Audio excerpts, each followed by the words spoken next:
So we're here at Bewitches of Scituate. As you know, I have Bewitched After Dark Paranormal Agency also, and we're here for episode 2 of Cocktails and Spirits, and we have a special guest, Karl Johnson. I feel special. And yes, we do have cocktails, and today we have Miss Colleen mix for us a strawberry margarita. Mm-hmm. It's so true. It's real. It's not Kool-Aid. It's margarita mix. It's something you're probably not borrowing from your neighbor. Mm-hmm.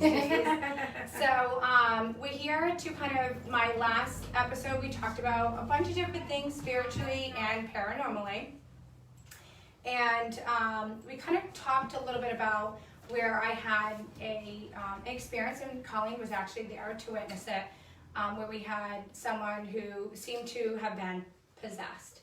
So, after everything that kind of happened, which I won't really disclose, but I went looking for someone who had maybe some information. It's not every day you can dial a priest and say this is kind of what happened.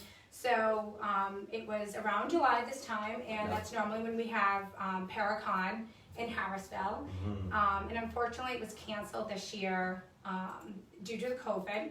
So, but that's where I originally went searching and found that there would be a demonologist, quotes, there. So I bought the $50 ticket to go meet this man because I had questions. Did I ever reimburse you for that? No, actually you gave me a penny and then I asked you a question like, is there something special I'm supposed to use this penny for? And you looked at me like Yeah, it's a magic penny.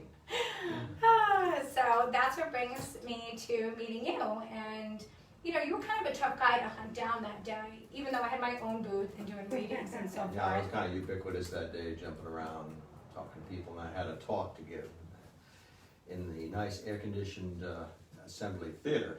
Yes. So, so every time I went to the booth, he wasn't there, and I'm like, I spent $50 just to see this guy, and he's disappearing, like a leprechaun in a sense. But I've never been to a Paracon. It was my first time. As I had spoke to you guys about in my first episode, I was kind of always felt like I was alone kind of in this world, especially seeing darker shadows and spirits since I was a kid. Obviously seeing our beautiful loved ones is things that I see also, but just like nature, there are two sides to everything. So I'm able to see both sides. So, as an adult and working with kids that I was seeing a lot of these different entities around, I started doing research and looking for guidance. And I wanted to have guidance in all fields, utilizing all kinds of documentation, Bible, all kinds of stories, ancient. As you guys can see, I do have some books here on my table. These ones, yes, I haven't completely read, but I sporadically go through them and note them for different cases. And so then we have Karl Johnson's book here, as I have read majority of it, and I go back and read different sections of it. And so maybe you can talk a little bit, before we start asking you questions, a little bit about what made you, well, first off, what got you into this field of demonology? Well, if you'd like, I can just read from the book and make it easy. What got me into it? Well, I've always been intrigued by the dark side, which is kind of what brought us together too. Yeah. I grew up in a haunted house right here in North Scituate, Rhode Island, about 2 miles right from here. And the house was subject to paranormal activity, which we didn't say at the time. It was just, we have a ghost here. So that sparked my interest. And by the time I was in my early teens, I started to play or experiment with a spirit board, my younger sister and I. So I was well on my way to exploring spirit communication, which I suppose could be considered the dark side, depending on what you're communicating with. And then I eventually joined a group based at Rhode Island College in Providence. And I was introduced to that group when I attended a lecture presented by Ed and Lorraine Warren, the noted ghost hunting couple. And that was, it was before you were born. That's exciting though. Yeah. Yes, it was, and I said, gee, that's what I want to do when I grow up. I want to do what these guys are doing. And there was a group based at the college, PIRO, Parapsychology, Investigatory and Research Organization, and I was invited to join. And we were doing exterior cases, and we wanted to do do something residential. So we branched out, did what's now known as the Conjuring House, and that's, we were the first investigators there. Our team actually invited Lorraine and Ed to investigate with it. Well, our idea was that we would consult them. The Warrens rather invited themselves along, And my next residential case turned out to be a full-blown demonic possession case situation, and that was in Providence.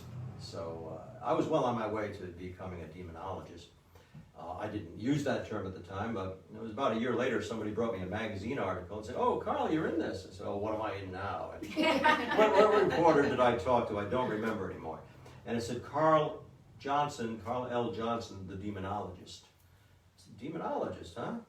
Well, I guess it fits. I like that. It has a ring to it, so I'll be a demonologist." So that's how I acquired the title. And it seems to have found me. Whenever I'm invited in to assist with a paranormal investigation, it's always because of my billing as a demonologist. But they seem to find me somehow. It's out there. Kind of like, could you say that maybe you're marked? Yes, well, that's one thing I gained from Edward Warren, was he said that once you are close to the demonic realm and once they recognize you, you'll always be marked. They'll always come to find you. And it seems to have been borne out. So yeah, that's basically how I started and continued.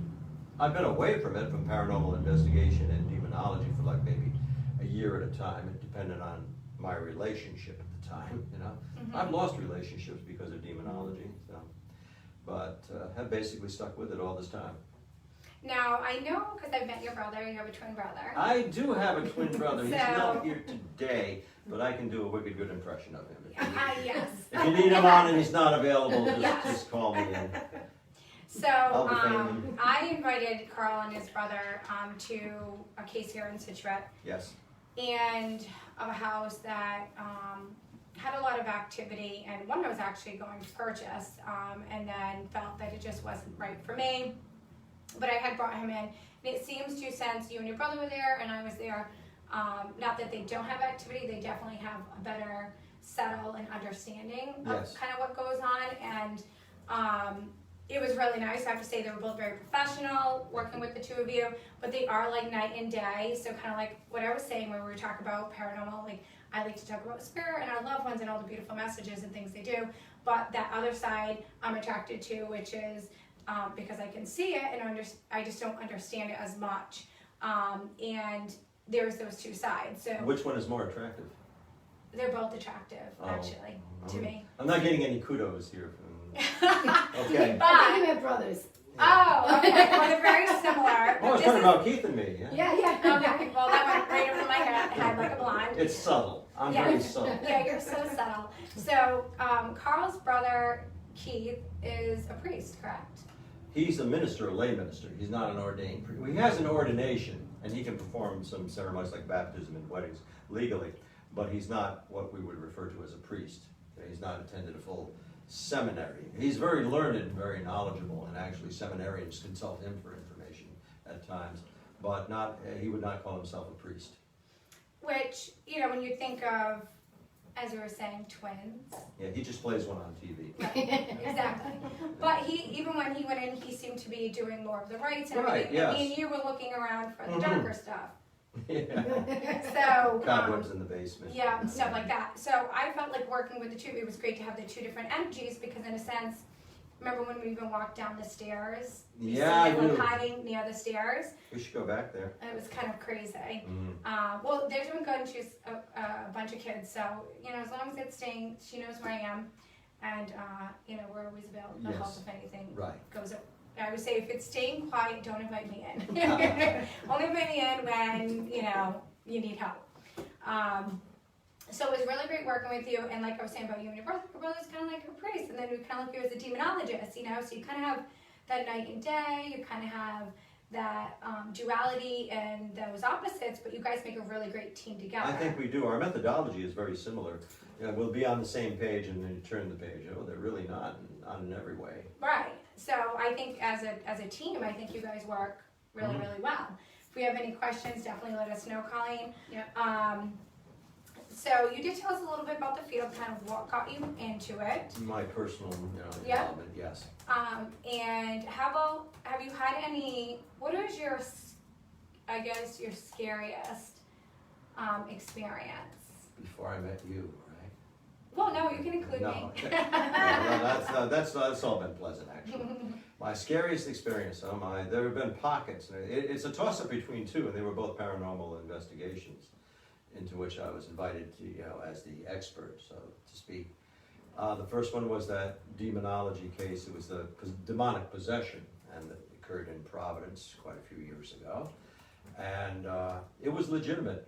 There were the psychological aspects, of course. I've never seen a case of demonic oppression or possession that didn't have psychological ramifications, and that helps you better understand the situation.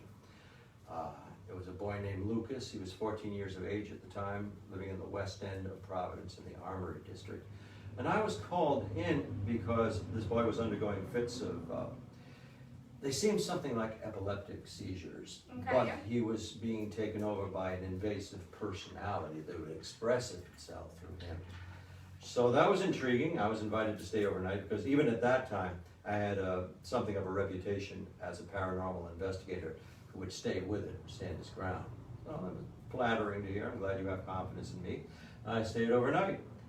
We'll never forget that because, just a basic synopsis. It was first night I stayed over there. It was about 1 in the morning. I was reclining on a sofa, and around 1, I heard this blood-curdling scream. I was shrieking. I fumbled for the wall switch, turned on the light. This boy, Lucas, his bedroom door just swung open on its own, and his body was sent flying out of the room and was careening against the walls, banging around the walls. And he was spinning at blurring speed. And I said, I've heard about accelerated muscle performance in a seizure, but that's not what I'm looking at now. And he did a backflip and ended up on the sofa where I had been reclining, and this deep guttural laughter came out of his throat. Then he jumped at me, and I'm standing there transfixed, but I had to act. I wanted to restrain him without injuring him. I was my normal 200 pounds, and he just pushed me right off. Then he came out of this fit, and he was, if nothing else convinced me it was genuine, he was terrified. He was panicking. So an expulsion, which is a minor form of exorcism to drive out a spirit, was arranged, and that was actually successful. A harrowing experience, but it was, and a lot of corroborating paranormal activity in conjunction with this this expulsion. And he was better. It was a successful expulsion. He didn't have recurring episodes after that, to my surprise. The other case that stands out in my mind is the case in Coventry, Rhode Island. I don't need to use the family's name, but it was like you might say the Rhode Island version of the Amityville Horror. It was the poltergeist case. It was one of those exceedingly rare situations where the paranormal investigating team is there and everything's happening while we were there. Often, as you would know, you hear, all hell broke loose after you folks left. And, well, you were on the way over here, my crucifix was pulled off me and things were moving, but now it's quiet. We were there and crockery was flying around the room at us. I was holding a remote thermal gauge. I happened to turn and look at the hallway. Coming down the hallway into the bedroom was a knife, like a kitchen knife, but it wasn't spinning, it was coming towards me. It hit the instrument I was holding but did not touch my hand. A sugar bowl appeared over my head and crashed in front of me. And I stay calm generally in those situations. Everybody else was, oh my God, did you see it was over his head? Oh my God. Well, she was from Cranston, Oh my God, look at his head. It came out of the wall, So I picked it up. I said, does anybody have a plastic bag? I want to save these shards. And I said to the homeowner, I said, this shard it's all warm and damp, but what does that mean to you? And she said, oh my God, that came out of my dishwasher. It was 2 rooms away. All kinds of things were happening there. That was the second time. The first one was the possession case. This was the second time where I was seated in a chair, and my chair with me in it moved back across the room to the wall. Just all of a sudden, I hardly had time to be startled, moving across like that. Those 2 stand out. Now, do you find when the chair is moving with you on it that it's almost like you can't tell that it's moving until you're against the wall. It just seems so innocuous, it happened so suddenly. And my first thought is somebody's pulling my chair back, but it's moving very smoothly. And I look and nope, nobody's there. Then I realize what's happened. By the time I realize that, it's done.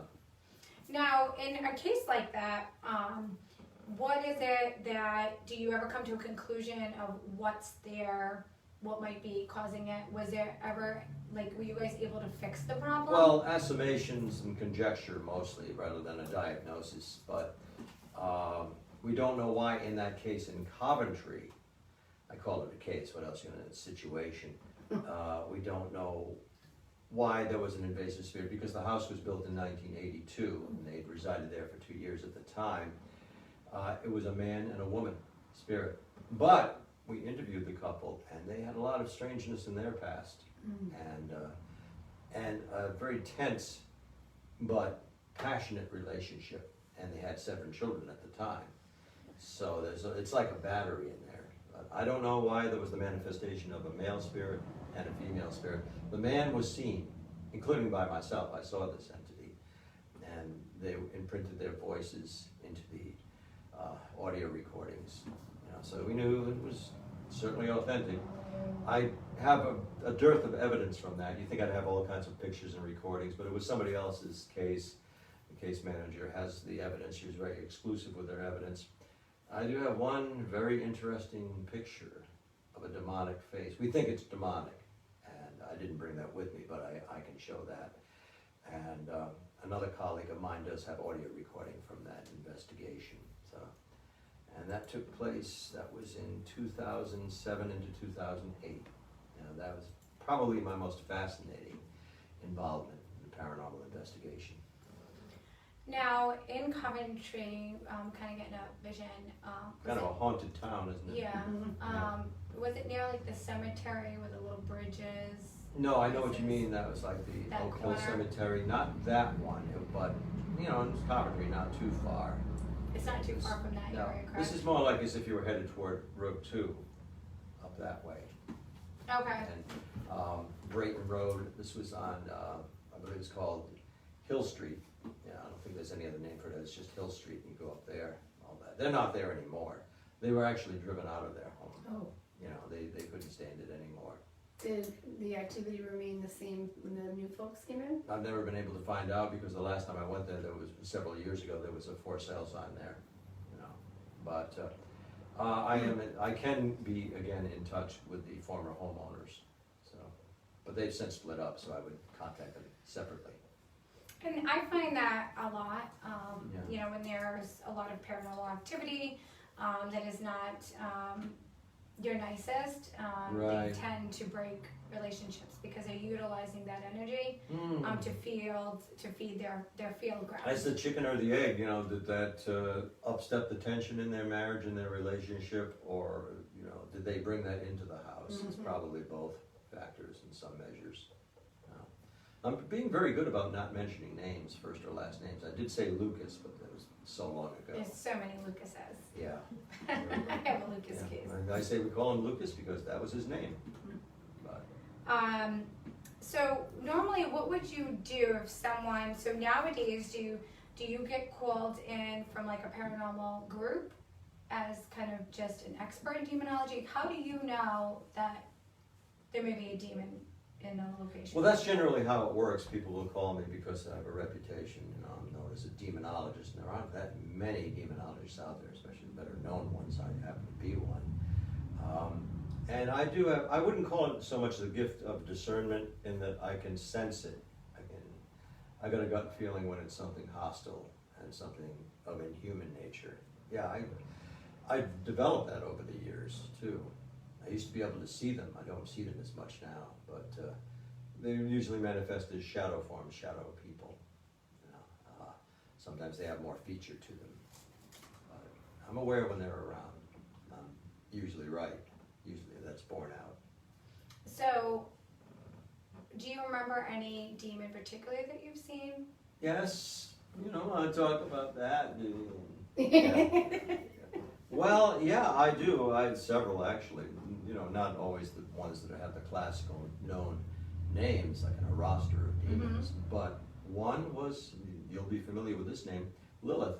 Yeah. You're probably on good terms with Lilith, Yes, I would I think. am. Yeah. I say demon, the nomenclature tells us demon for lack of clinical terminology. It's just, A we'll see. scorned woman. Yeah, that's her background. She Yeah. is a scorned woman, but Well, we were and it's deliberate. power. See, I used to be involved in ritual expression. I was we called it Luciferin. I had a team that would practice this with me. Luciferin, which was a form of Satanism. And in fact, Ed Warren documented a ritual that I performed. I did that as a favor to him. And when we were in our chamber, he said, "Oh, where's the animal you're going to sacrifice?" I said, I don't do that. I don't sacrifice animals. I save animals. What about the bloodletting? Do you have an athame? What, as he said, a theme. I said, no, we don't do that. I hope you're not disappointed. No. They got a good show though. They got some good pictures out of that. So because of that, I was conjuring at one time. I'd say I was calling forth a spirit, and really it was as an experiment. It's not that I was trying to make some pact or wanted anything. I just wanted to see something. Now, how old were you? I was at the time was 18. Which is that you start questioning Yeah. other things. So anybody that's out there watching. I do have a lot of clients that come in, your kids there, those teenage years, they're really starting to question. Formative years. Yep. A lot of them may have one parent, no parents. A lot of them don't have a father that's present. That's what I've noticed in my study. Find commonalities. They so they tend to find, we always tend to blame God and start looking for outside God gets a lot sources. of blame, yeah. He does get a lot of blame, which is not fair, but I guess when you're held at a very high standard, and the All Father, in a sense, who else is there to blame? Kind of like when you have kids, they blame the parents right away, right? And then they don't realize that they're in charge of their own decisions, their own fate. Yeah, you blame the entity that's supposed to be in charge, be it parents or God. Right, but they cannot affect. I have never met one spirit, one entity that actually could affect my free will. And once I realized that, they ran. Well, it's like hypnosis. You can't convince somebody to do something that's against their nature. Right. Unless you turn it around and somehow convince that person that what they're doing is right, that it's their choice. So it's manipulative. The same with the spirit realm. Yeah, I know. So you see these entities. If I see them, it just happens to be I turn around and it's there. And I'm looking at something otherworldly. But I Is can't it fast rule myself or does it there. remain? Oh, it's usually a split second, but enough to register, and I know I've seen something. An exception being when I was growing up at my parents' house in North Scituate, 1-2 miles from here, I would see the form of a woman manifesting in the basement. I had moved my room down there so I could have my own space, so we had the basement for storage. And we would hear, I said my family members, we would hear shuffling around and moving. My dad would say, "Who is down there now? Which one of you kids is down there?" We were upstairs, and the dehumidifier would be moved in a different position, chairs would be uprighted.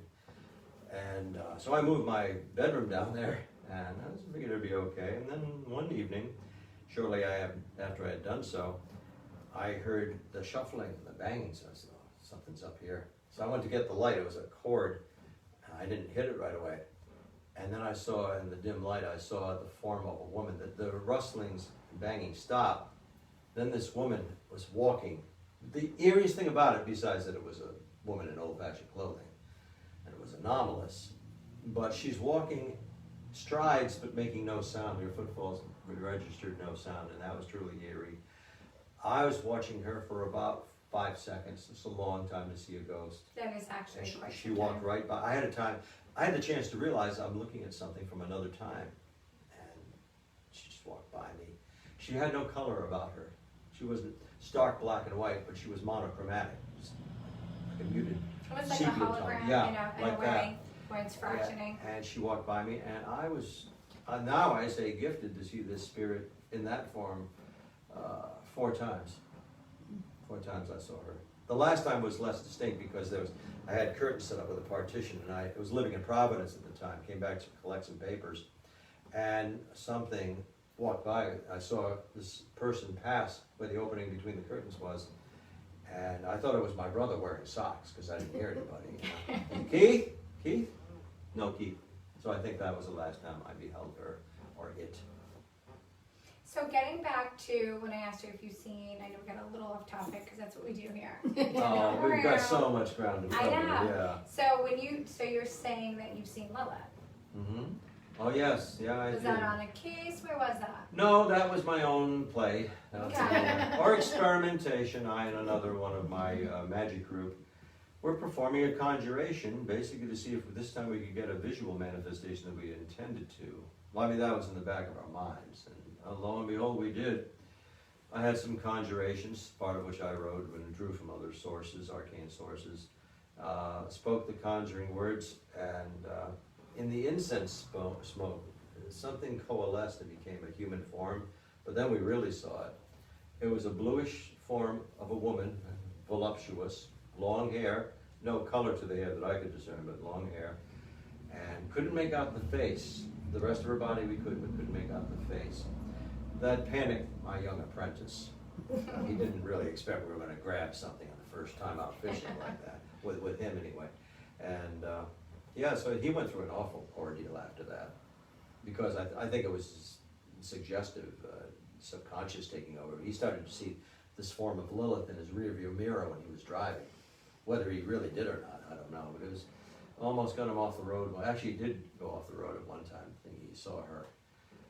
So that became notorious among the magic community in Rhode Island, because I was well known as a practicing Satanist then. Are you now? No. So I'm so out of practice now, Roxanne. I wouldn't know how to start, yeah. You're getting a shout out from Eric Martin. I know Mr. Eric Martin, a friend of mine. I've been sadly out of touch with him this year, you know, quite a few people. Yeah. Hey, Eric. He He said knows something, me. he goes, an echo of a little girl saying no in response to one of his questions. At Slater Mill? Oh, He remembers working with you at Slater Mill and getting an echo of a little girl saying no in response to the question. interesting, because one of the buildings was visited or occupied by a spirit of a girl. I wonder if that's the same one. Becca. Remember that when we were in the Yeah. Solanus Brown house? By the way, I haven't been to Slater Mill, Eric, in months. And since last time I was there was Friday the 13th, March 13th this year. Wow. And then the COVID, shut Yeah. everything down. And it won't even reopen in its former form, with us as tour guides and interpreters. It's taken over. It's being acquired by the National Park Service. So Wow. that ended my association, my direct association with Slater Mill, unless there's something not anticipating that comes up. No, are they still doing like paranormal teams can go in and? Are you No, doing not that? at all. That's Okay. totally defunct. Whether it will be revived, I don't know who to contact about this, but I'd like to speak to somebody. Their new CEO they have there, perhaps I could approach him and mention what I did there before. He's probably heard of it, and he'll be the new director. And we'll see if we can start something up again, because it's certainly a viable program. They're very enjoyable and they're genuine. They're the ghost hunts at Slater Mill. So what are you kind of doing today? Today, I thought I'd come over to see you, because it's been a while. Yeah. I don't know if anybody knows Carl does a lot of enactment too, Yes. of different characters downtown Providence. I'm a character today, Yes. I'll tell you. Yeah. I've hardly touched my margarita too. Yes, well, I was doing the Birdman character, which became very well known at Waterfire Providence, but I have not done that since last year. I didn't go to the last 3 Waterfires of last year because my mother was in her last weeks, and I wanted to spend time with her. But now they're not reviving Waterfire this year because they require sponsors and planning and preparation. So I'll probably go rogue and do the Birdman down there, because the outfit looks like a plague doctor. Which is Like a kind of what we're Renaissance in plague right now, doctor. right? Yeah, it's the time of plague still, so Mhm. so it'll be apropos. I just haven't done it yet and assembled my costume. I have to get some new items. So that's it. It's a spooky thing to see, people say. It's its own entity, it's my own creation. I do paranormal investigations, although not at residences for a while. Television work from time to time, but that's also in Stacy's. So things were active in all these interests. the first 2 months of the year, and then mid-March, things start to shut down, everything goes on hold, so hopefully we'll resume. You know? But I've always got some iron and some fire. You're always doing something. I always see you Yeah. twirling around somewhere on someone's page. Yeah, Now, I did show see us. that you were doing stuff, and you had mentioned it before with James Nito. Is that his name? James and Nita, who's talking to you, girl? Right. Yeah. No.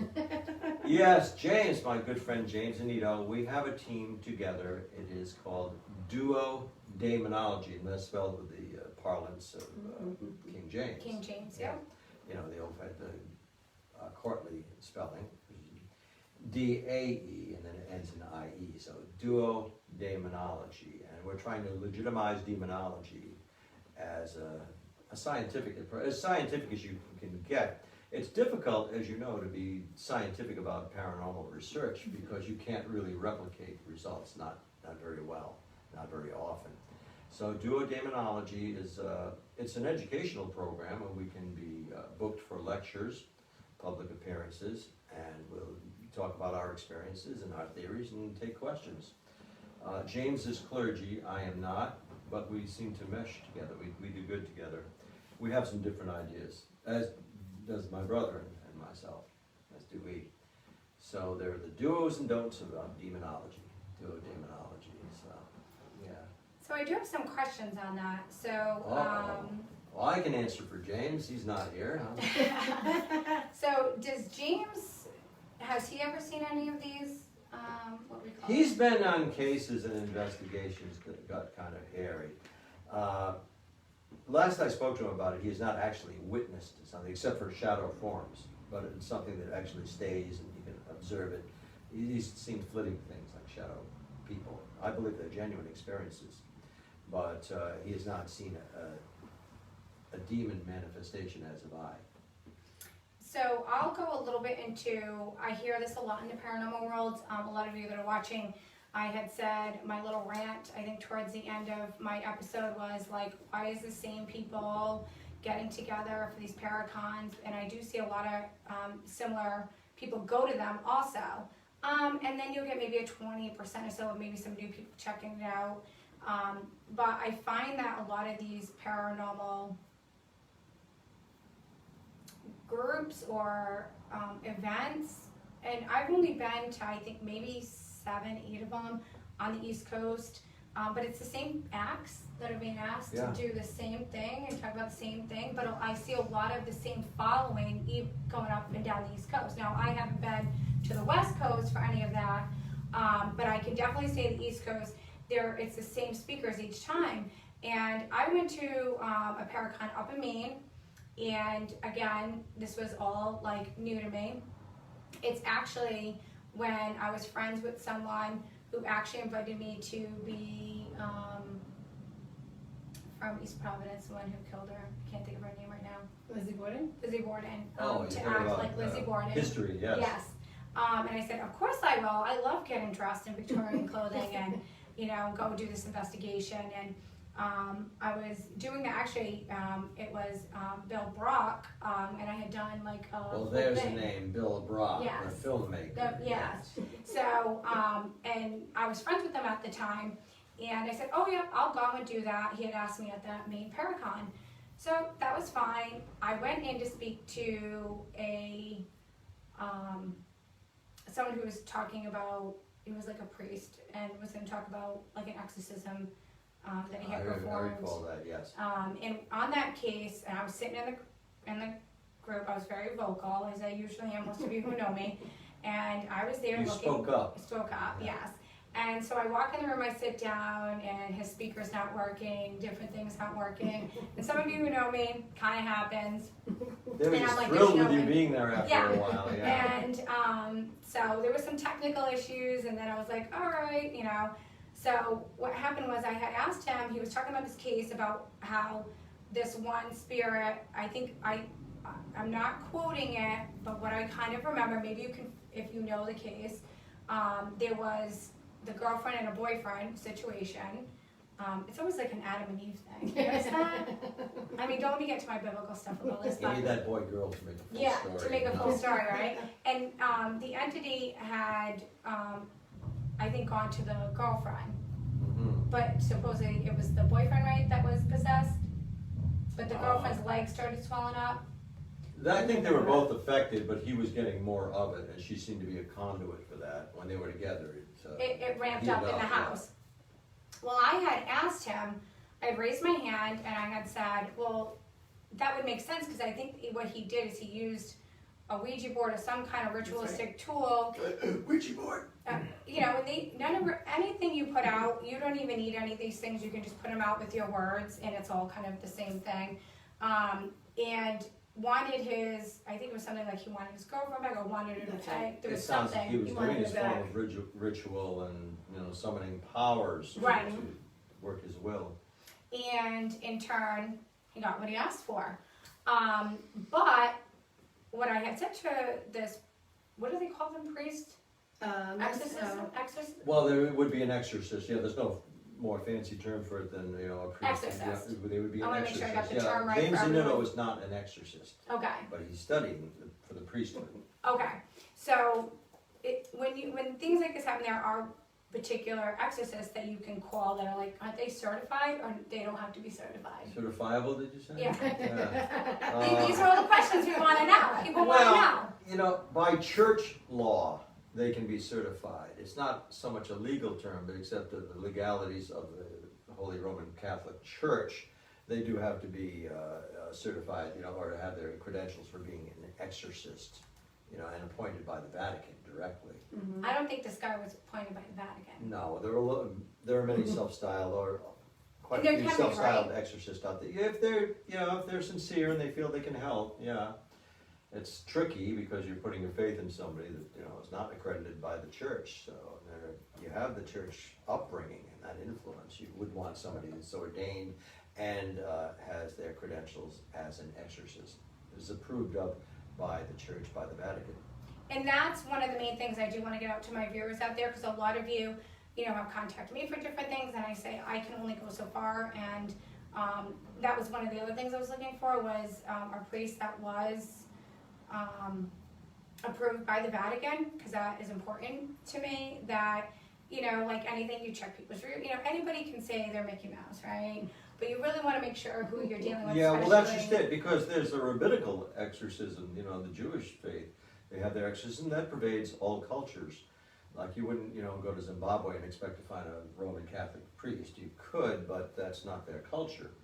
All the cultures have the right or a form of exorcism driving out wicked spirits. My definition of a demonologist, not an exorcist, but a demonologist, is someone who studies the lore and cultural traditions of wicked spirits. An exorcist specializes in driving out those spirits, but you will find them in all areas, all cultures, Native American, Slavic, they all have their own rites. And if you are looking for one, that's something that you would want to do a little bit more research. You can obviously contact us here at Bewitched. We can try to find and guide you in that way. If you have your own religion, go to your whoever your priest or the person in charge would be, and ask for it. Because it's just important that you guys know that because I didn't know when this thing happened to me and I had to do this. I wasn't prepared, because it doesn't just show it doesn't give you a letter. Hey, I'm going to show up on this date, and you're going to have to do this. So for a person who likes to make sure that I can help someone, if I can't, I try to guide them in the right way. And I had no one. There's nothing to say you couldn't perform an exorcism, as long as you're sincere and know yourself and know your purpose, and are prepared. Roxanne, you could perform an exorcism. It wouldn't be a holy Catholic, you can make it that, but style it as such, but it wouldn't be sanctioned by the church. That doesn't mean you couldn't help somebody drive out their spirit. It's like the person is driving out the spirit from themselves, but they need to be guided. They need to be spiritually guided through that process. And you need somebody with authority to be able to command that spirit in a metaphysical sense, command it to depart. And what I did find during that process with myself doing this is that I had very strong faith and I was not fearful. My concern was removing what was there from this young individual. Yes. So, with that being said, getting back to what you were saying, so in that particular space in Maine, I had asked, well, I don't think that it was commanding the two of them. Was it possible that it was transferring between the two of them? Oh yeah, they were probably, Because energy I'm really guessing they split were like like that. sharing it, throwing it back. See, it creates a dichotomy, and one of the person has the spirit part of the time, and then it'll transfer to the other one. If, especially in a man-woman couple like that, you have that unique dynamic. But a spirit cannot occupy, it's just like a physical object cannot occupy two spaces at once. The spirit is not ubiquitous in the sense that, or omnipresent. It's, it has to be someplace. Even a spirit is someplace at a given time. They can move about rapidly, they can transfer over distance instantly, but they have to be someplace. So it's not gonna possess both of them at the same time, at least in my observations and my experience. How do you like that? I like it because, I like it she too. was getting a lot of residual stuff while Yeah. he was still having his. So at the same time, you're like, is it moving at the speed of light that fast through it? Or could it command her body, which is energy, she owns her own soul and her own spirit, that does made up of 80-something% of water, because what was happening to her was, so I'm thinking on a science level, and as a lot of you know, I do try to connect the science with what was going on. Her feet were swelling. Well, So, yeah. I don't, The water the retention. water was in where they couldn't move her and stuff. So, did it really transfer? That's one theory. Did it separate, which majority of the time an energy sustains its own body of energy? Or did it command and drawing energy from her, which made her feet swell? And a demon cannot totally possess somebody's body and Right. cannot force them. Their power, it tends to be overrated. They can't totally take over somebody's life. The case of that boy I mentioned, the 14-year-old boy who was subject to possession, how could it do so much to him? There should be some rules that it couldn't do that much to an adolescent. It was, just on the cusp of the age of reasoning. But he had invited it. He gave it its power. So And that's not free will. Yeah, explain that to the viewers. What's the difference between an invitation and then an accidental one, or something maybe that Well, was less? It's something you run into with timeshares too. So this isn't a good deal. I want to get out of my timeshare commitment. Well, you signed the contract. That's we have to go through certain procedures to release you from that. The boy invited this in this particular situation. The boy had invited the spirit in. He was walking through a cemetery in the west end of Providence, found a glove, a woman's glove, on the walkway, picked it up, brought it home with him. And eventually he started to get scared of it, so he brought it back, or he was going to bring it back. It had disappeared. I had a similar experience with a glove in my parents' house. That was his invitation. And he was in a formative stage in his life, in his mentality. So he wasn't saying, come into me and possess me, but he was pondering it and became more and more obsessed with the spirit entity that was starting to speak to him. So in a sense, he conversed with it, he invited it in. Now, for our young viewers out there and parents out there that maybe are, the kids are telling them they're experiencing these different things. How old was that boy? 14 years of age. Okay. Did he have a father in his life? Yes. Did he have a mother? Yes. Did he have disability? He had what you could be loosely termed an identity crisis, questioning his own sexual nature at the time. Okay. Because a lot of how long have we been doing this for? 5 years? In this lifetime? Yeah, this lifetime. Is some of the key things when I'm going through when I'm sitting down with the client and going through questions, the 3 things that I've noticed is there's abandonment. That's the cause of a possession. Is there some form of abandonment in your life, whether even if it's not your parents, maybe your parents not accepting you, so there's that feeling of abandonment, where then at that point, lower level entities that do walk this earth with us can, when you're in that lower vibrational energy and you're kind of asking spirit in your head, like, why me, why is this, can talk. Now, it's not going to usually be the entity's voice, it will be their own voice, their inner voice. So what's happening is and that's, personally what I think a lot of suicides, we have this big ramp of suicides, and I've dealt with some cases and I've seen the things next to him, and some of them were self-manifested. Yeah. Okay, so they weren't something that I drew out or was half human, half animal-esque. Sounds intriguing. You know, it was what you kind of were saying before about these dark spirits, you know, these manifestations of these dark spirits. I see a lot of spirit it's not white and it manifests. I've seen human spirits manifest from a dark mist, because this is what I try to tell everyone, you know, light and dark, it doesn't mean bad or good, okay? But there are frequencies within it. And a lot of people's loved ones that I have seen manifest maybe weren't the nicest people on earth, but they do have that darker, maybe shadow people figure. So when we talk about shadow people, I almost had purple people eaters. People eat Yeah. shadow people. Exactly. You know, I hear that tons and tons and tons in the paranormal field, and it drives me nuts, because it's like, maybe because I can see this, a lot of these entities it is more of like a dirty residual color, and depending on the fraction of light, and a lot of paranormal investigators, another thing that gets me, why are you guys always doing it at night? That's the only time they ever invite me over. Well, at least we have your explanation for Yeah. it. I tell people all the time, spirit is fractioning at all different times. Oh, at all yes, yeah, times, well, so- the noted Nikola Tesla, he had said, if you want to understand the world, look at frequencies and particles, you know, because it comes down to quantum Physics. mechanics and physics, yeah. When I was at Slater Mill, those 14 years in Slater Mill in Pawtucket, Rhode Island, the first things I noticed were during the daytime, and people were seeing the little girl in the house during the daytime. It made no difference day or night there, it's just we had the ghost hunts at night, because that's what people wanted. Right. Less distractions that way too.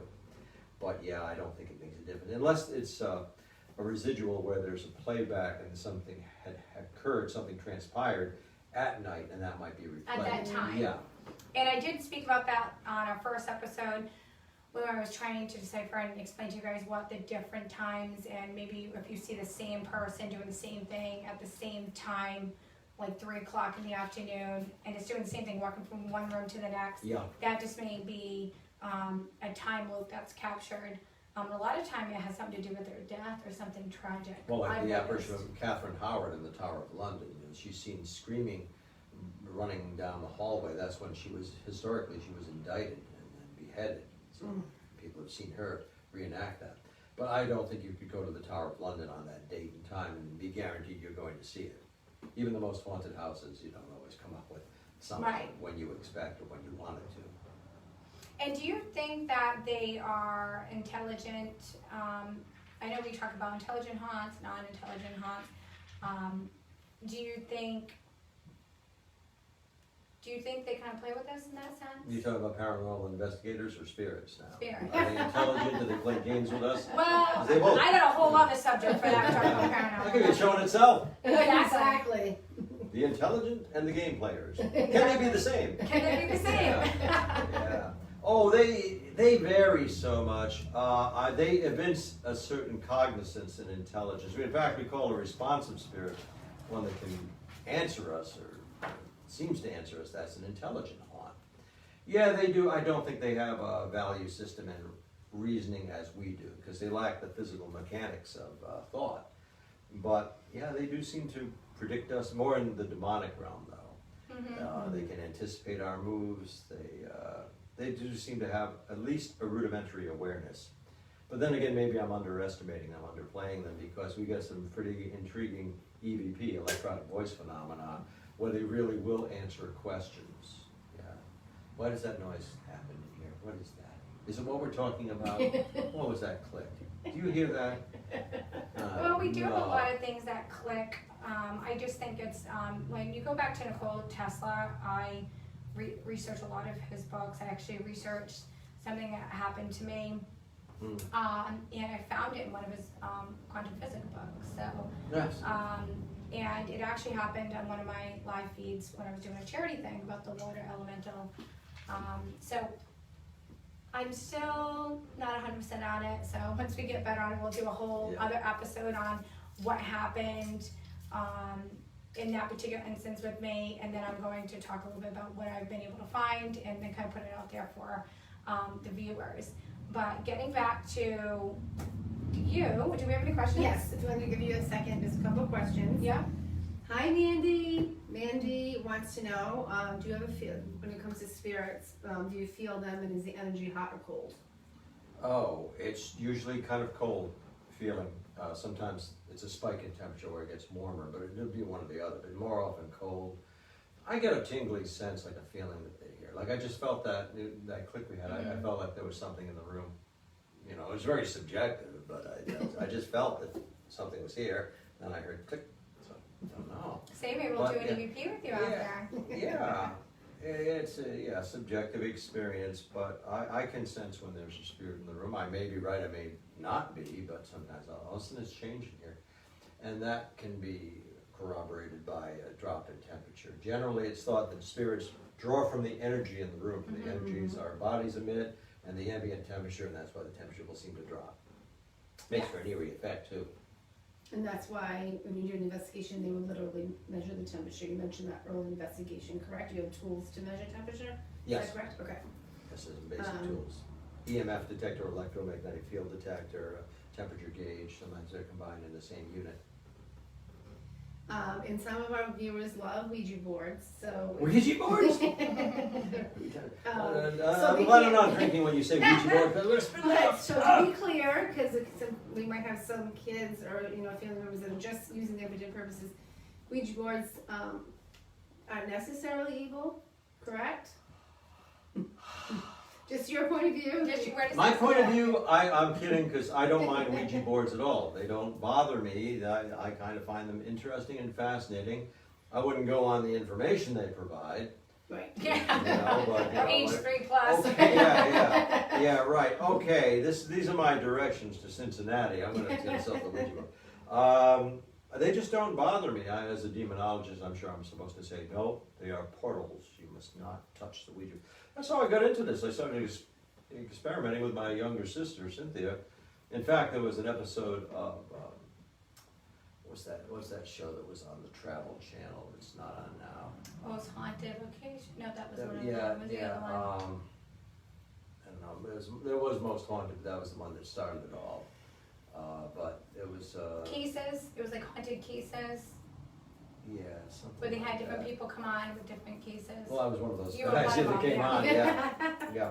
No, but there was one episode. It was called Dangerous Games, and that actually told the story of my siblings and me growing up in the haunted house, and they had actors portraying my parents and us, and showed us as teenagers. In fact, whenever that's replayed, I say, "See, I told you I was a good-looking teenager." Look at me there, And then they have us narrating, my brother, sister, and me.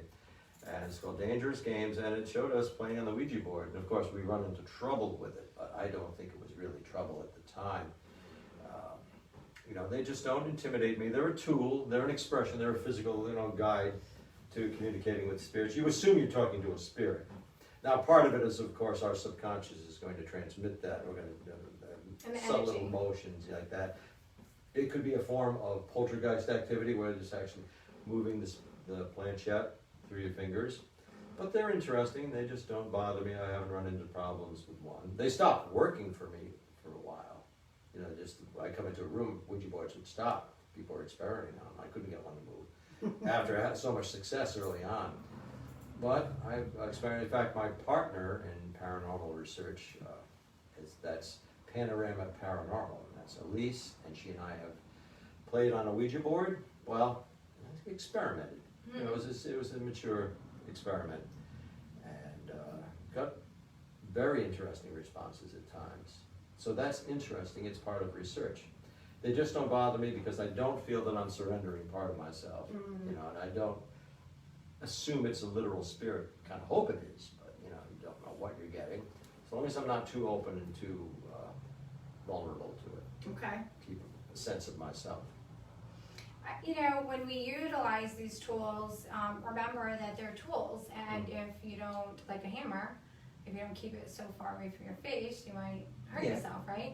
So I find that these tools have a sense of a mind of their own, because it's your mind, Yeah, wanting when I've hit my to thumb with a move it. hammer, then I feel it has a mind of its own, because I'm Yeah. gonna cuss the hammer, you know? Exactly. By the way, the name of that series was A Haunting. A haunting. I was on 5 episodes of The Haunted, which displayed animals' reaction to paranormal phenomena. Oh, I'll have you a whole Yep, bunch. The Haunted, class. and I was on 5 episodes Yeah. of that, and several episodes of A Haunting, That's a good question. Both on- too, Yeah.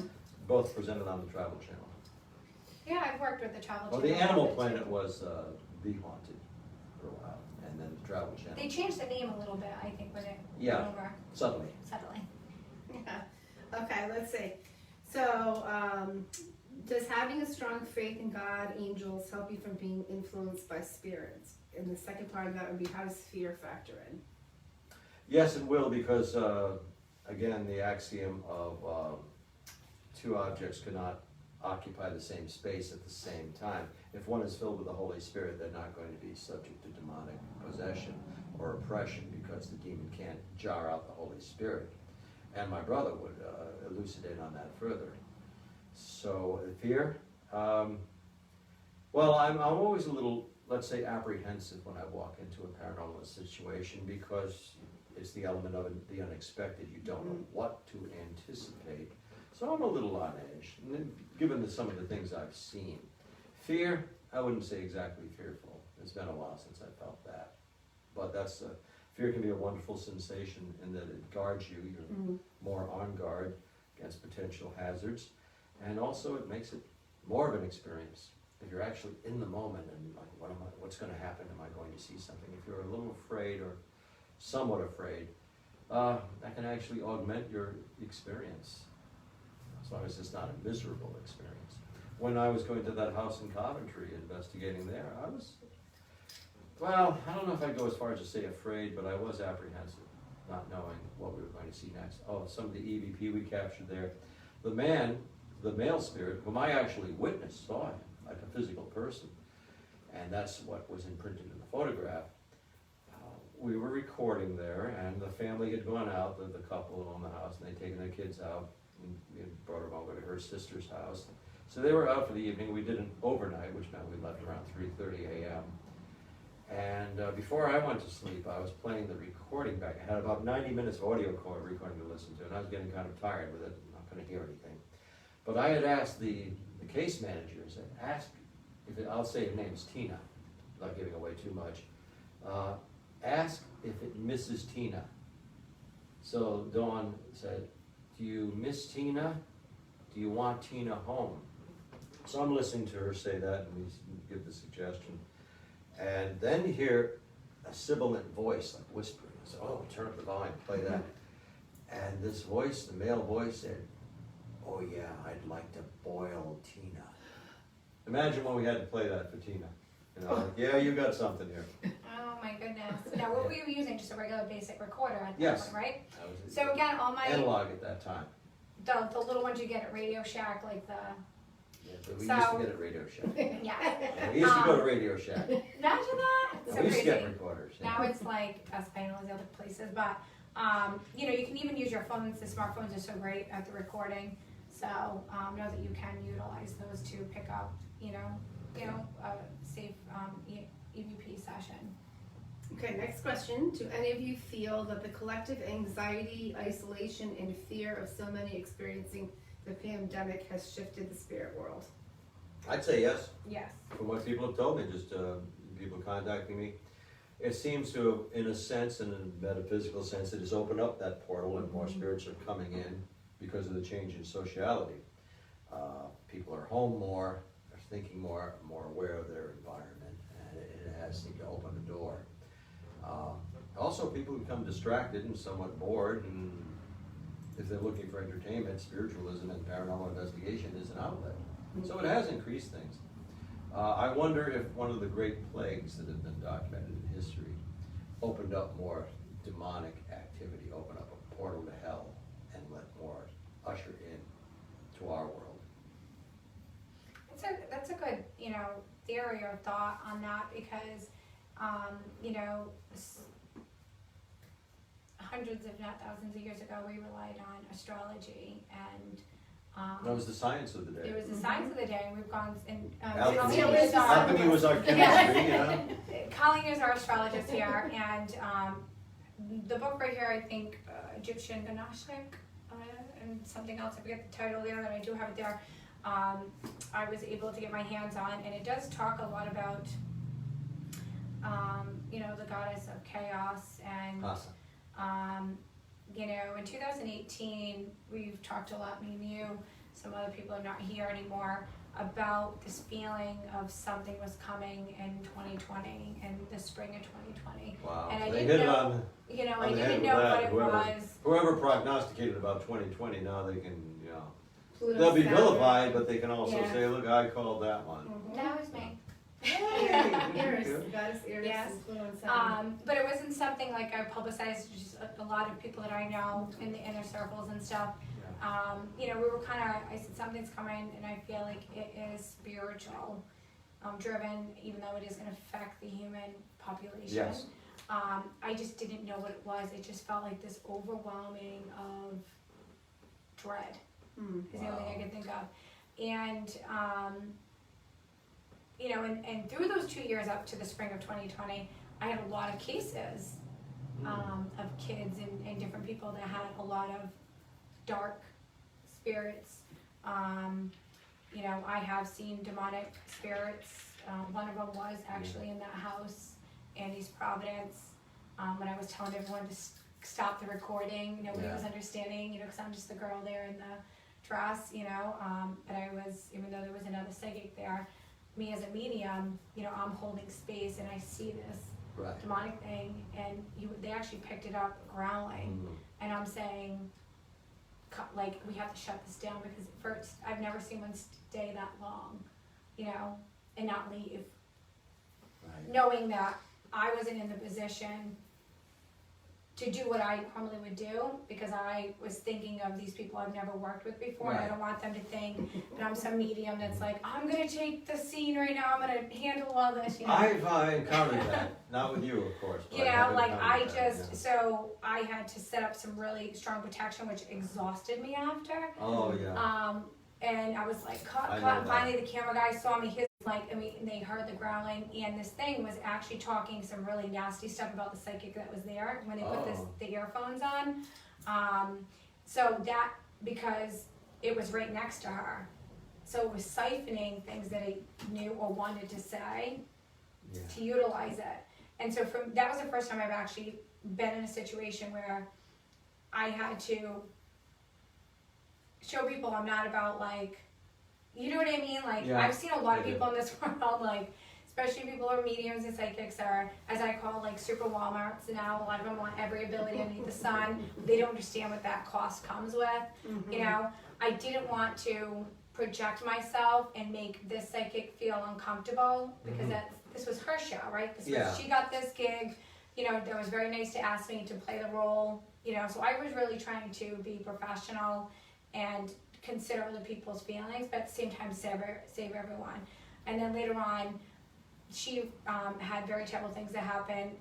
This other person did, which I ended up helping him with, and a lot of residual things happened to everyone except me or this other individual. So, but we also were the only two that didn't take a nail from this place. Because I heard the spirit there say, that's mine. Yeah, well then you could You know. invite an attachment. Right. That's so easy to get rid of, which are usually minor influences, but still They're you minor, don't want yeah. them. And they can mess up your world. I mean, they can really mess If up they your stay world. around, I knew someone who was notorious for taking little items out of a house. Really? Including the John Stone house in Ashway. And there was a girl who actually, it's documented, she was killed on the railroad track there, and they thought her ghost haunts the John Stone public house. And he took the dress back with him, the bloodstained dress. To his regret, of course, but then he kept doing that. He would take newspapers, old things, you know, and any relic. Then he'd eventually bring them back, because he's, my house is haunted, go figure. So do you believe that items are haunted? They can be through association. I don't think the power can possibly reside in the item. But there is some kind of transference because people that are skilled or able at psychometry can actually be in the proximity of an item or touch the item and absorb something from it. So there's gotta be something that's transferred into it.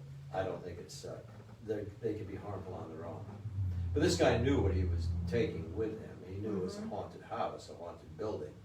And he brings that home with him.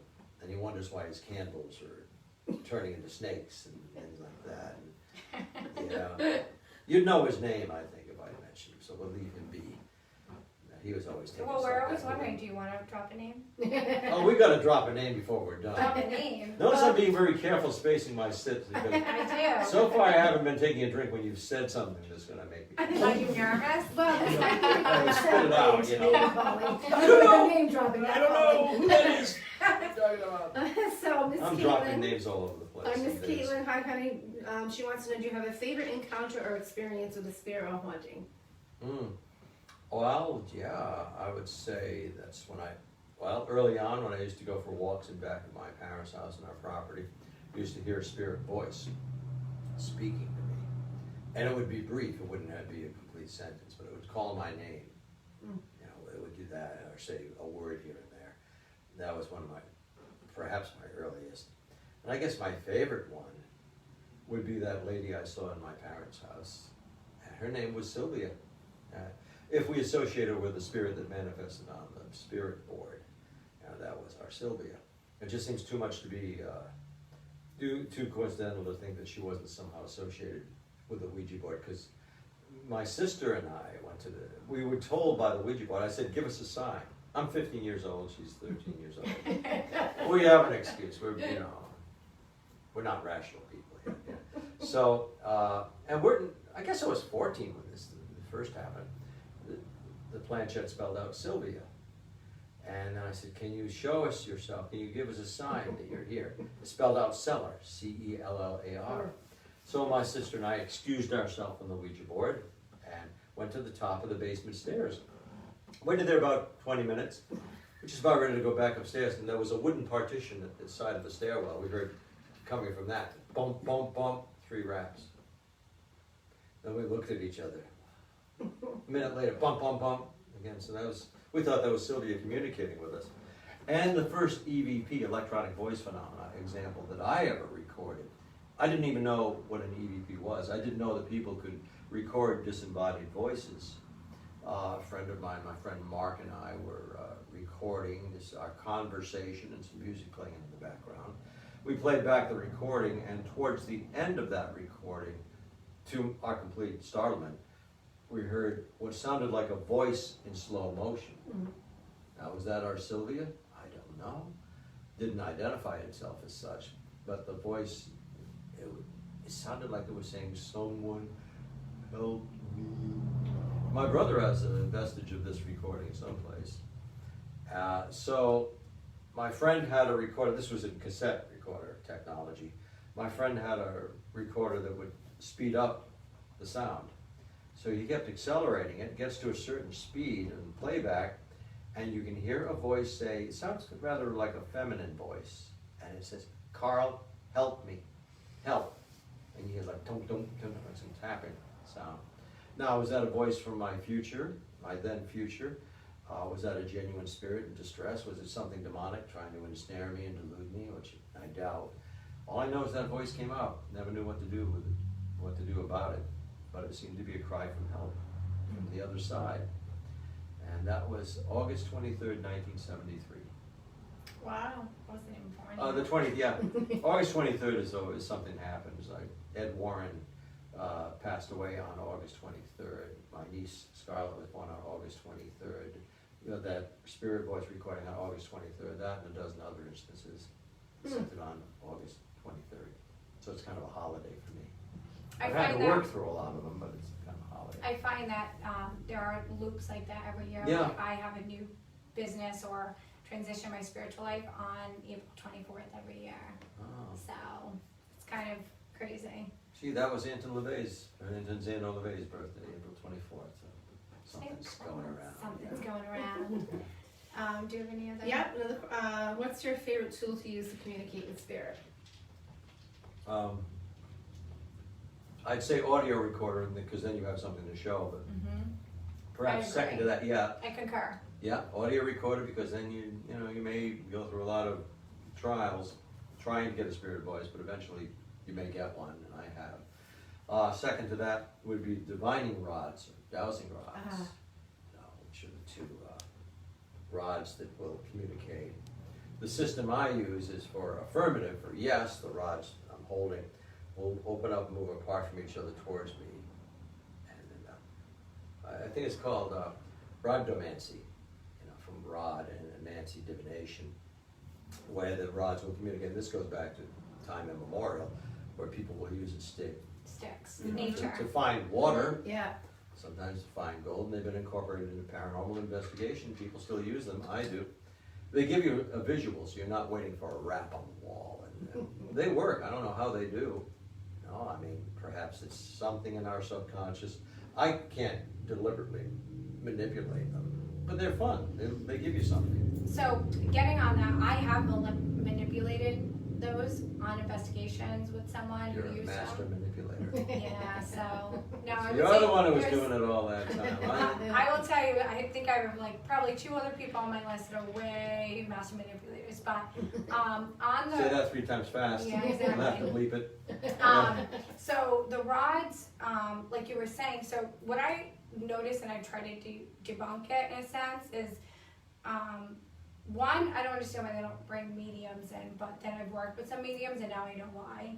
Most paranormal investigators do not bring mediums in, because sometimes unless you have a good rapport with them. Yes. And I think that's. I've seen really- people have fallings out because Yeah, somebody had because mediumistic someone- abilities and they just didn't agree on everything. Right. And I think it's really important that any new paranormal people who are, if you're really interested in this field and you want to know more, maybe about demonology, you can call Karl, anything, You can call me anything. anything. Yeah, I think you have But a she lot doesn't of have to call me Johnson. Exactly.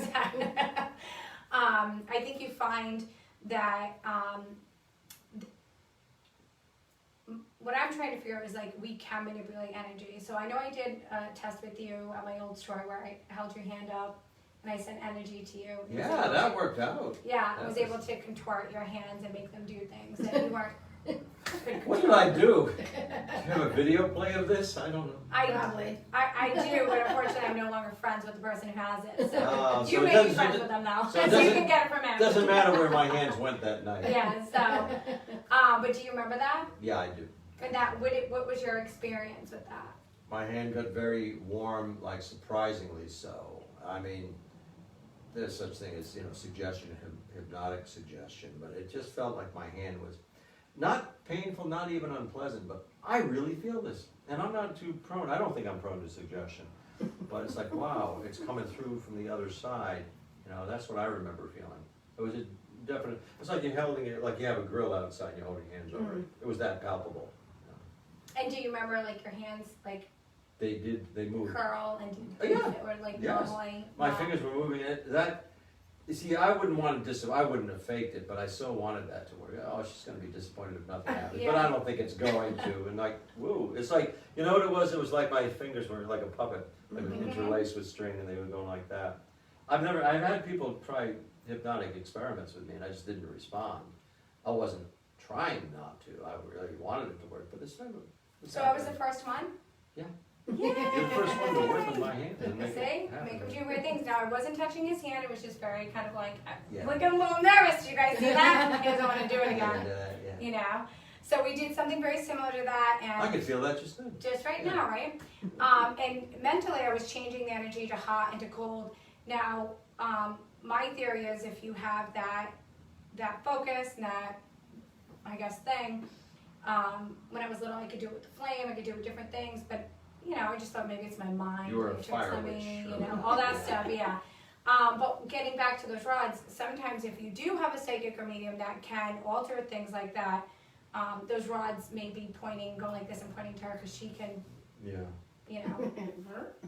change it. Mm-hmm. Well, I do have a friend, Michelle. She can manipulate the rods by thinking. By thinking, Yeah. yeah. Now, does that make her, in a very subtle way, start to move them or something? Or Elise has a very steady hand, but the rods will work for her. What Elise can't get to work for her is the pendulum. Maybe it's because she's too steady, you know. You gotta have a little variance, but I, don't try to move a pendulum anyway, and it will indicate an answer. But Elise can't get them to work for her, but the divining rods will for her. So that's another thing. Keep trying all these different tools because you're gonna find one that works for you. Some work really well with one, and some may work really well with the other. Yeah, for me, however legitimate they are, divining rods and pendulums do respond to me. It's my touch. Sages.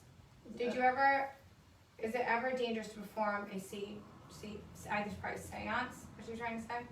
Only if you put it down and forget where you put it. A seance? Oh, I thought you were saying sage. Yeah, no, not sage. I think she meant Seance. to say seance. Oh, yeah, it can be dangerous. Again, I have transgressed and I have participated in seances because they're an experiment.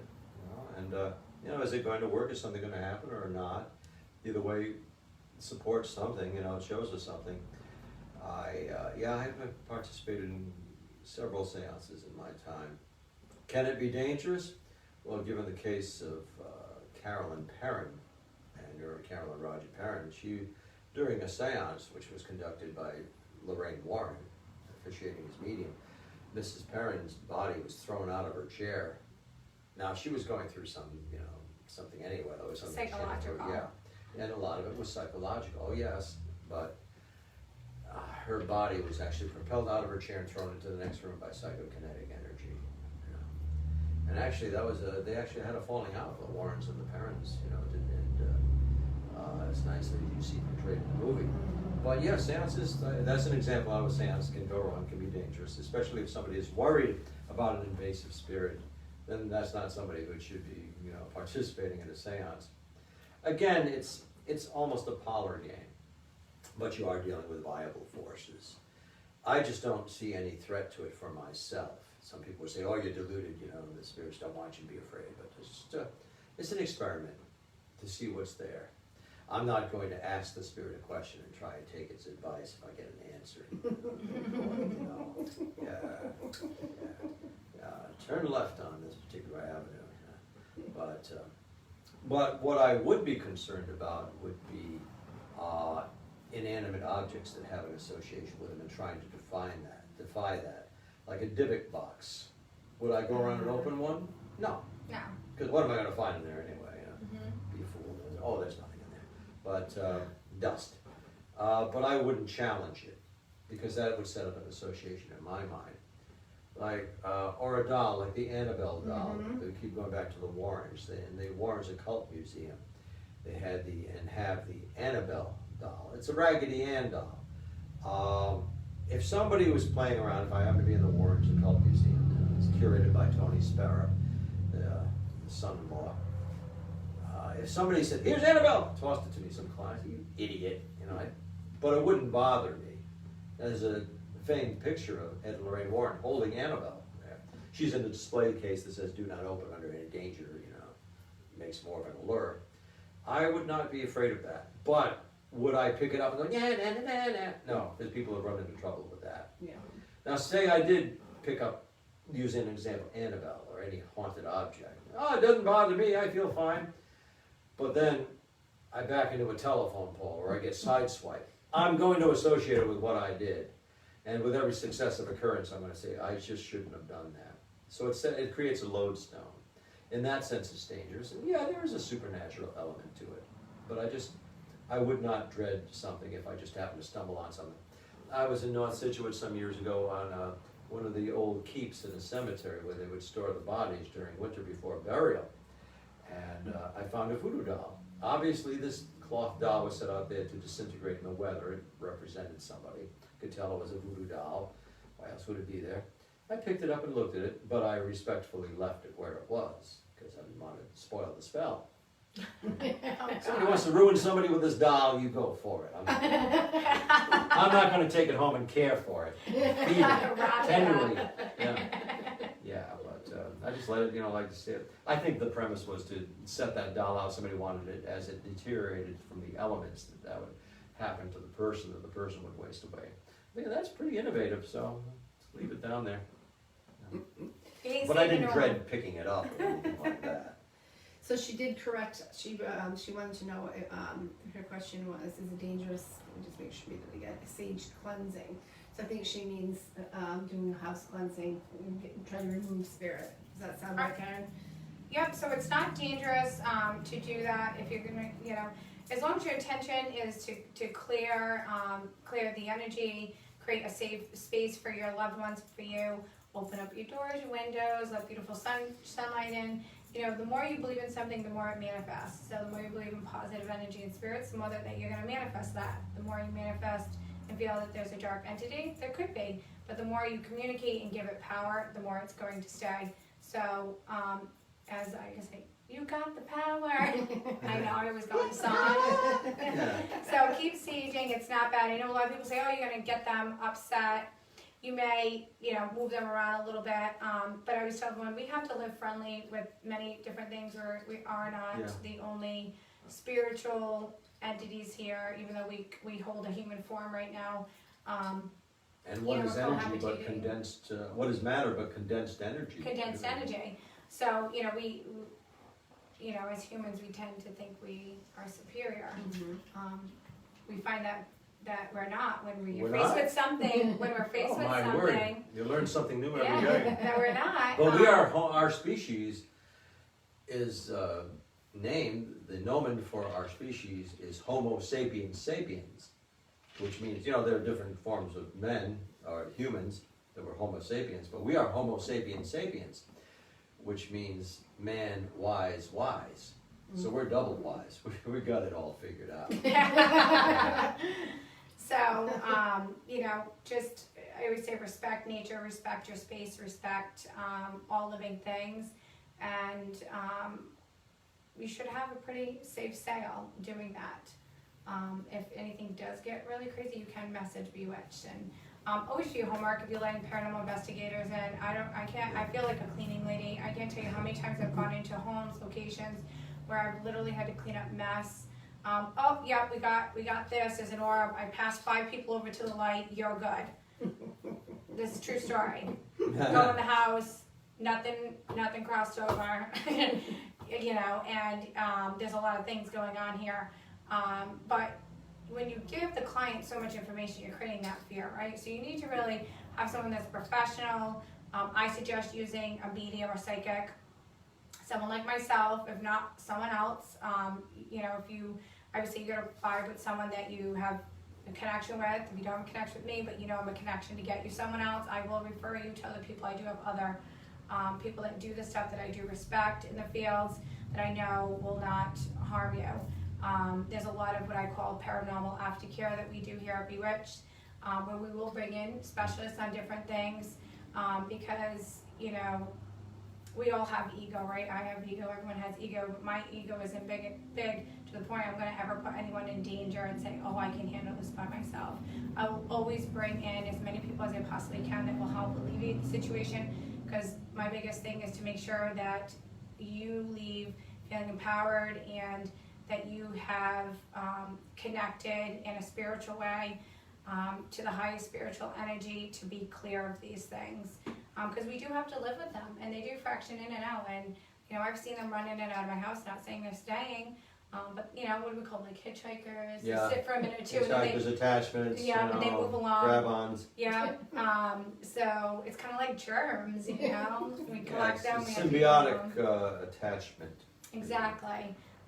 So always do your research, because you can actually, and I question for you, I know it's caused more issues bringing in people that were not professional, and not even that maybe there was actual spirit energy going on, but maybe there was a psychological thing going on in the home, and they just kind of like, oh yeah, there's stuff here, and they heightened it even though there wasn't. Yeah. Have you ever dealt or seen anything like that? Oh, sure. There have been times where people, it's just blown out of proportion. And it depends on the individual. You're only as good as your last situation with which you were involved. And some people, they get, it creates that lodestone again, where it's in somebody's mind, it's registered that they have something after them that they can't shake. That's very hard to convince somebody that it doesn't have that kind of power once they feel it does. especially with demons and demonology. You know, once somebody is convinced they're oppressed, they're going to be, and people always think that demons are stronger than angels, you know, and supposedly angels and demons are duking it out over the souls of humans about all the time. That's their main occupation. I personally don't think we're all that important in the great cosmic scheme, but once someone is convinced that the demon is after them, then it's hard to shake that. And the case in Providence with the boy Lucas, you know, he was convinced that something was after him, and therefore it was. You know, I'm sure he did have a real demonic entity involved. But then again, his family, you know, one branch of his family was involved in Santeria. So it was a very complex So we get situation. more You had- information you every had time. all- Just kidding. Yeah, I You mean, know what I'm saying? he was Puerto Rican. He was born in America, so of course he was American. He was born in New York City, but his family his parents were both born in Puerto Rico, which is American too. But his great aunt was a Santerian, so he was exposed to that, and they're spiritual people. Very spiritual So, yeah. people. In No, fact, they're not bad yeah. people. I No, want to know that. Just yeah. saying that there was a magical element in that family. I went to Puerto Rico to explore that realm. You know, I was there for 4 months researching that. Wow. And yeah, I did see some very hair-raising things, but I realized that that's a spiritual culture, where the spirits are real to them. They don't debate it. They're brought up with that belief. So that was an influence too. Also, there was the advent of that popular film, The Exorcist. 3 weeks ago, James and Nito and I watched that together. I saw it when it first came out. It's still effective. You know, it's well acted. You know, that's why. But it's strangely an Is it enjoyable film. realistic for those watching? Yes and no. Yeah, it is kind of. Those things can manifest, but it's kind of a condensed narrative. These events are supposed to transpire within the span of a year, so it just usually doesn't happen that fast or dramatically. But in pockets, yeah, things like that have happened. What I observed in Providence was similar. Mm. You know, fortunately, it was checked before it was past the point of no return. So, which does happen sometimes. Well, that's a good segue for Alicia wants to know, we've heard you talk about some demonic spirits, but do you ever hear from good spirits too? Is every time that you're picking up an EVP or you're going in some place, is it always demonic, or could it be angelic, or? They never call me. Those good ones. They call us other brother, like I was telling you. The other There you twin. go, I was going to keep. Well, a spirit is a spirit. You know, we don't know a lot about them. Like the spirit of Becca, that was a manifestation in the 1758 Sylvanus Brown house on the Slater Mill campus. Becca, people had seen her, they all described the same little girl. I never saw her as an apparition, but I heard her voice so many times I recognized it from other children. It was a girl's voice. She seemed to be very good and happy. She was never a problem child, you know. I just didn't feel that I was fascinated with her because she existed. Perhaps still does, but I don't think she was threatening at all. She seemed to be a happy child. Now, what would be the purpose of a demon masquerading as a child? To delude us? To think that spirits stay around us? You know, they do. And we had no history for Becca. She was just a point of interest. My son actually went on tour. We went on tour with you, and if he was watching earlier, and if you're still on, I want you to write in. But he picked up on her. I think it's the house where there's like 9 kids living in one with the Yes, that's the one. and That's he went on- yeah. upstairs and he had to leave the house. He Well, said for it a was- time, there were 22 people living in Yes. the house.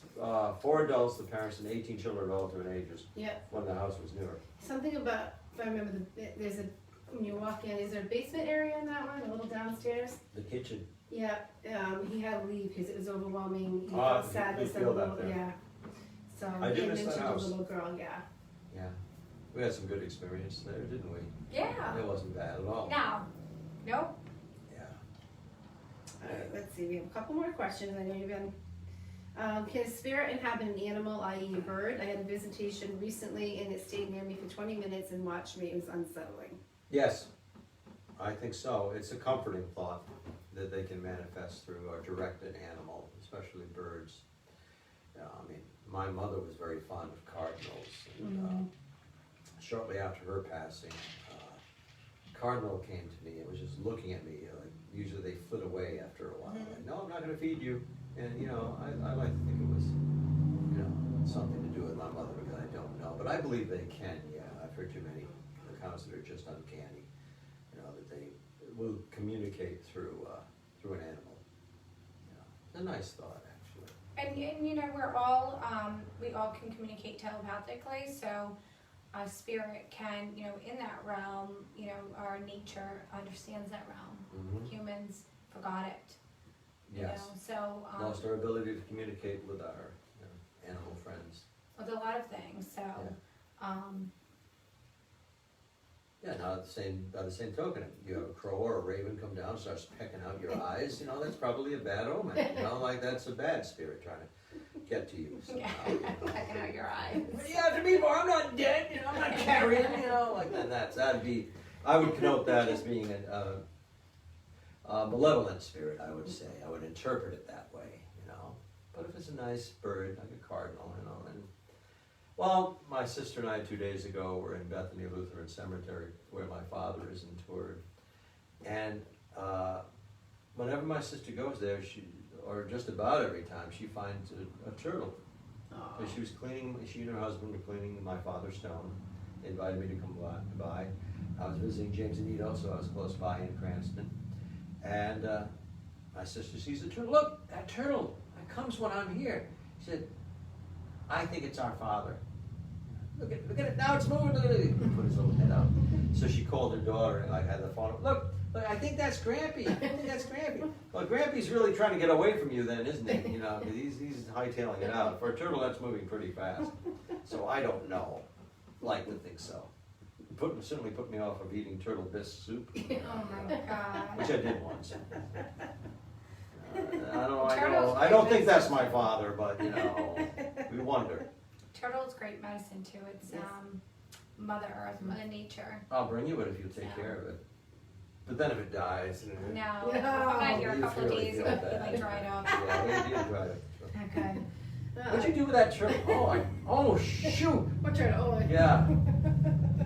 Carol wants to know, she's tried saging because something in her house, and when she did, pictures flew off the wall. What else can she try? Okay. Call an expert. It will probably go away on its own with time. That may be inconvenient for you. Calmly tell it to leave. If it's really bothering you or unsettling, then what you want to do is don't yell at it. The worst thing you can do is like, "What do you want from us?" You know, you're giving it more power that way. If it's disturbing you or your family members, just calmly tell it, "All right, it's time for you to move on. You've had your time here. You know, we do not want you here now. Just please move on, leave." If it persists, you take a more direct approach. Command it with authority. It's your house. You know, take it back. Just don't scream at it.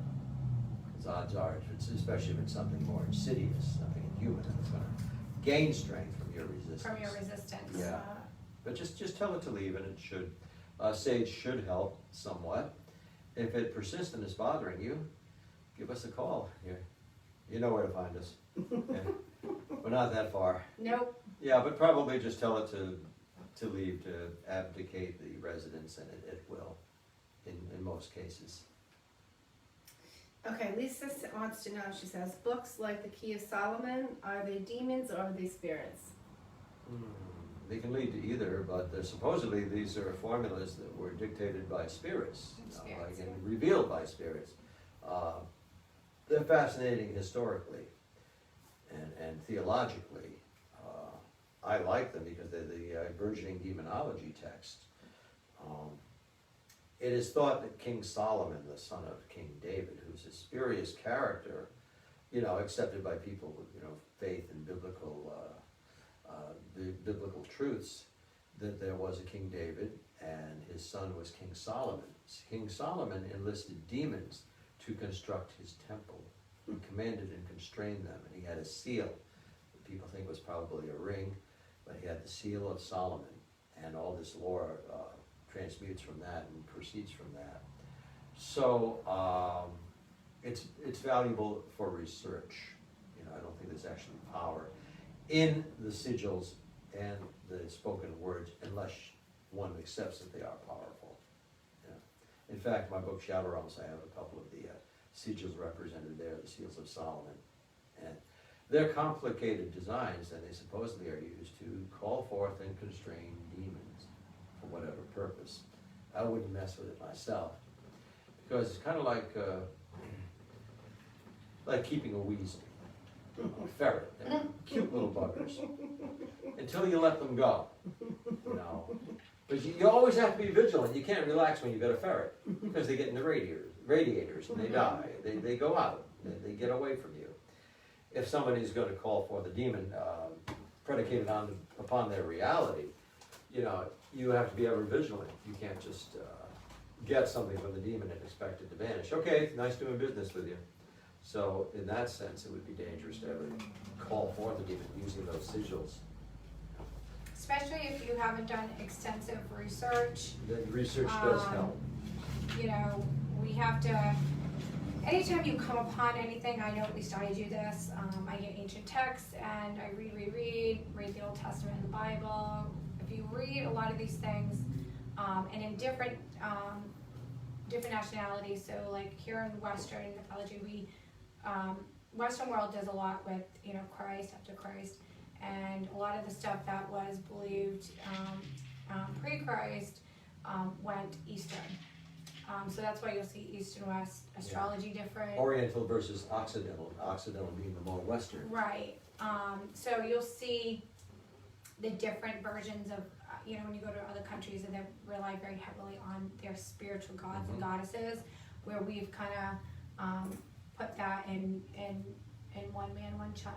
Yes, but we have the gods and goddesses in Christianity is generally accepted. Yeah. We have God the Father. In Catholicism, you have Mother Mary, who's kind of like the goddess figure. Correct. You know, and so in a degree of acceptance, I think it was H.P. Lovecraft that said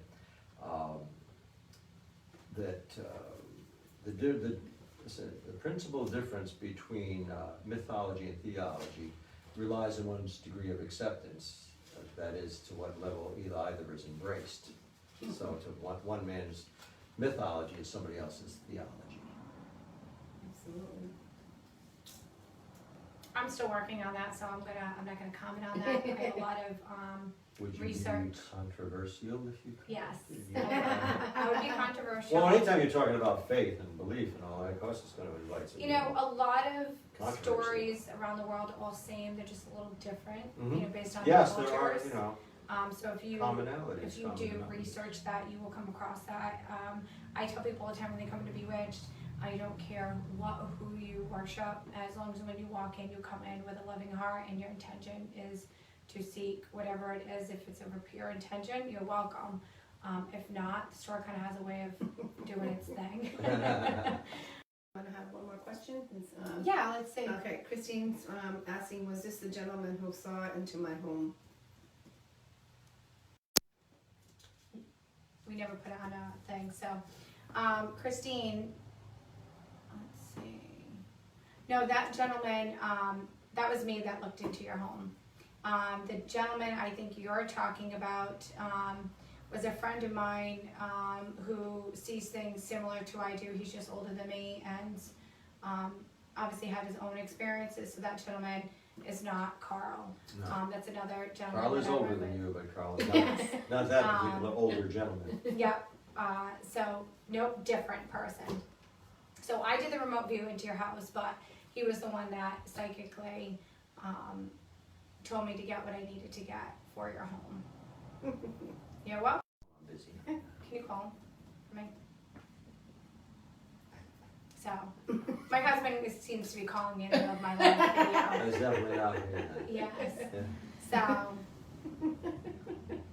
So I would say, do you have any other? I think we can wrap this up because, he's called 3 times, so he needs to. The 3 knocks. The 3 knocks. I'm getting the 3 knocks, so we can end on So that. must be important. So, I want to thank you so much for My coming on pleasure. today and answering some of our questions. And we do have his book. It is here at Bewitched.